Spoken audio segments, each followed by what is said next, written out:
సాయిధరం తేజ్ హీరోగా గ్రాండ్ గా తెరకెక్కుతున్న చిత్రం విన్నర్. లక్ష్మీ నరసింహ ప్రొడక్షన్స్ పతాకంపై ఈ సినిమా రూపొందుతోంది. బేబీ భవ్య సమర్పణలో నల్లమలుపు శ్రీనివాస్, ఠాగూర్ మధు ఈ చిత్రాన్ని నిర్మిస్తున్నారు.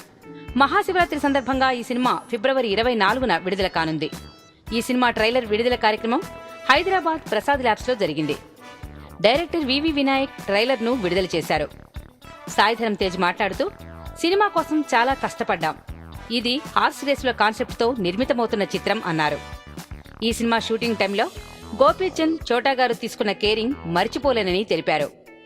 జగపతి బాబు గారితో నేను చేస్తున్న సెకండ్ మూవీ ఇది. ఈ సినిమాలో రకుల్ కంటే జేబీ గారితో మంచి అనుబంధం ఏర్పడింది.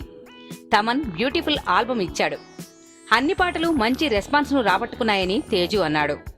గోపీచంద్ గారు నాలోని స్పీడ్ ను కంట్రోల్ చేసి నాలోని బెస్ట్ అవుట్పుట్ ను రాబట్టుకున్నారని, చోటా గారితో నేను చేసిన 5వ సినిమా విన్నర్ అని వెల్లడించారు. బుజ్జి గారు, మధు గారు ఈ చిత్రం ఖర్చుకు వెనుకాడలేదని, విన్నర్ అందరికీ నచ్చే చిత్రమవుతుందని అన్నారు. ఈ వీడియో గనక మీకు నచ్చినట్టయితే లైక్ చేయండి, షేర్ చేయండి, సబ్స్క్రైబ్ చేసుకోండి.